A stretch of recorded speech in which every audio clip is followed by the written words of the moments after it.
Coming up, we are celebrating here at Reckoning with Jason Herbert, starting right now. I'm Jason Herbert. I'm a Southerner, but I live in Colorado. I'm a historian, I'm an outdoorsman, and I'm a movie buff. I hunt and I fish, I kayak and I climb mountains.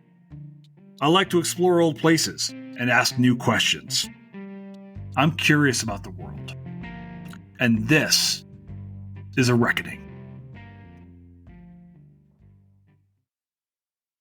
Everybody, I wanted to share with you today a thing that happened. I ducked out of work today around noon to zoom into the dissertation defense of my friend Eric Becklin.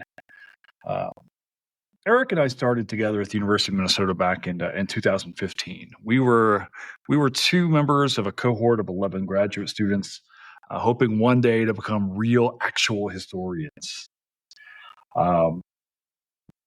If you don't know, doctoral programs, and I've been critical about this in the past, doctoral programs are incredibly difficult on students, and mostly by design. And you know that if you've gone through the program, it's not about intelligence. Guys, I am far from the most intelligent person in our class, in our cohort at the University of Minnesota. And a lot of people who never finished their PhD program, their PhD, are far more smart than me. It's really, it's about a grind, right? It's years of classwork. I came in with a master's degree, did 2 more years of coursework at the University of Minnesota with like the top experts in their field. And you know, the whole time you're looking around, you're surrounded by people that you are convinced are smarter than you. In my case, they were, right, and are. And then once you're done, and you take all these courses, and then once you're done, then you begin the process of researching and writing and revising, and this process takes years. And the whole time you're doing this, you're teaching at the university, you're teaching your own courses, or maybe you're teaching, working a non-academic job, and likely you're probably doing both, right? So it's just, people would ask me about my time in Minnesota. I'm like, what time? All my time that I get to go back to the state and to the Twin Cities now is like this time that I get to make up for that. Frankly, I didn't get a chance to see a lot, because when you're in graduate school, you're reading so many hundreds of pages of books every single week, and you're trying to write, and you're just trying to keep up, right?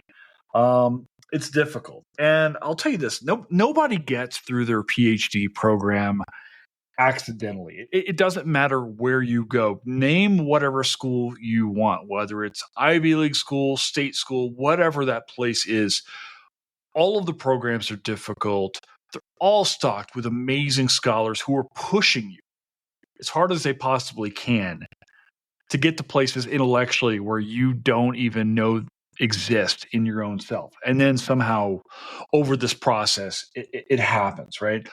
And it's a grind. It's so, guys, I can't explain to you how hard it is when I get on TikTok or social media and people are me like, oh, your PhD doesn't matter, whatever. It does, actually. It does. It's so goddamn hard in history to get this. I'm telling you that I thought I was going to quit every single day when I was at the University of Minnesota. And I would set these moments in my time when I would think, okay, you know what? We've had a good run. I'm going to finish the semester, going to go do something else. And I should put the caveat in there.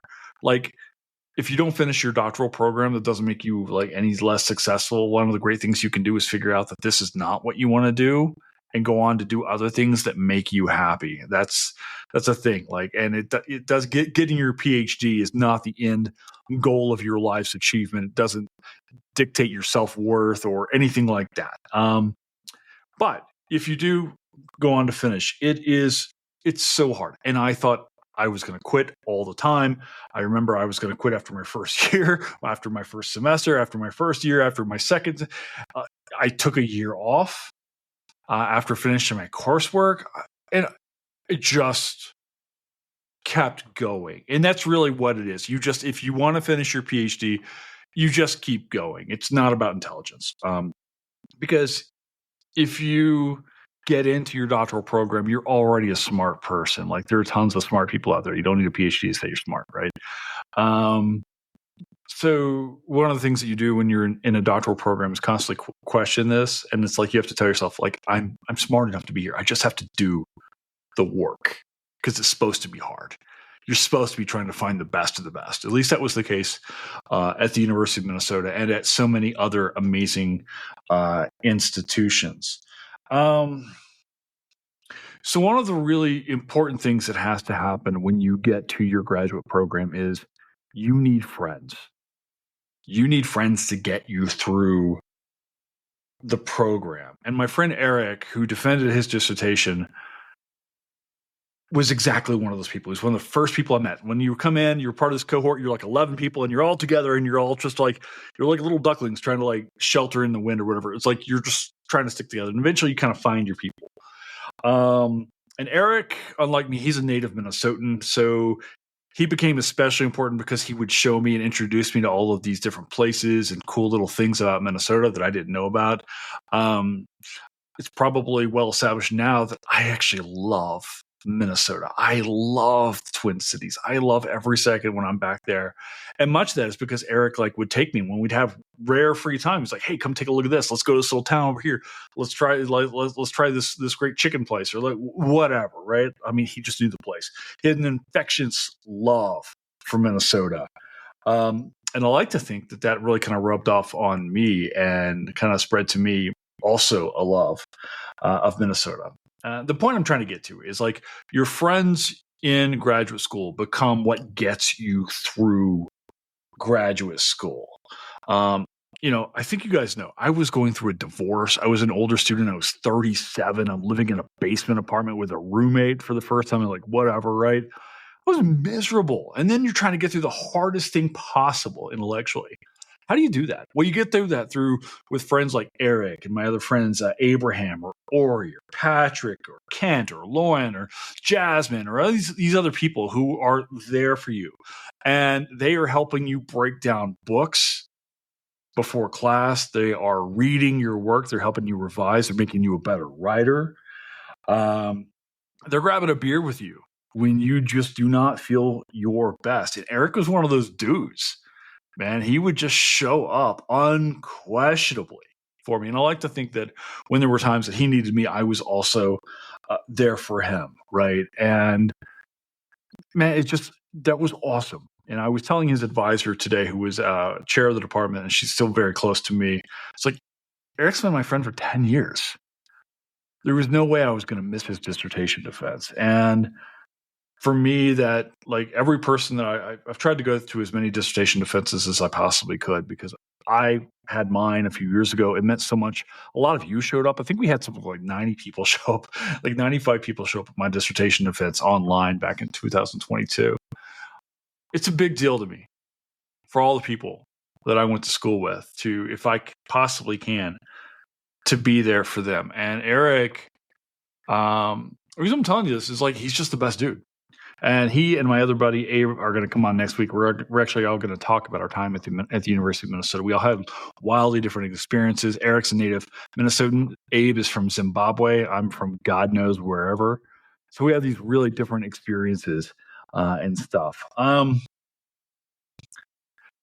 Today was a day I was really looking forward to because my buddy got to defend his dissertation. This is a big deal. This is a moment. He was nervous. Everybody's nervous before you defend your dissertation. I was terrified. I was so convinced I was going to be the first person to fail their dissertation defense, like ever. And of course, Eric gets on today, and he's just a rock star because he's 10 times the scholar I am, and 20 times the man I am. I wanted to share that with you today. Because it's hard sometimes in the world that we live in. I think we look around the world, sometimes even on this podcast, we can get negative. I think sharing the wins is important. And I wanted to share this win with you. There is my friend up there in Minnesota. I've got a couple more friends that are still in the program that Mike and Luke, I am rooting you on as well. My friend Lauren, you're up next. You're defending soon, and I will be there for you, pal. Today was a good day. And I want to celebrate the good days here on this podcast with you guys. Because my pal had a good day, and I'm really happy. So I'm going to try to get back up to Minnesota later this year because I love it there. Minnesota in the fall, if you've never been, is just spectacular. Don't go in the winter. It's awful. But the fall is amazing. It's so great. Congratulations, Eric. To you, congratulations to Ann Waltner, who was his doctoral advisor. I couldn't ask for a kinder, more wonderful faculty member. She was just always there for me. And it's a big deal when you're a faculty member to have one of your own students defend their dissertation. You've seen them through. This is a big deal for you, too. And I'm really happy for Ann. I texted her right after Eric defended. I'm like, hey, congratulations. I'm so excited. So forth. So we're going to have more on this process. I want to talk to you. I know people are sometimes listen in about the graduate experience or what it means to like become a historian. I want to kind of open that up a little bit for you. So we're going to have more historians on kind of talking about their paths. So if that's a thing that you're interested in, we're going to have more of that here on this podcast. So hope you guys are having a great day. Today was a good day. Let's go have another good day. Ciao for now. Bye.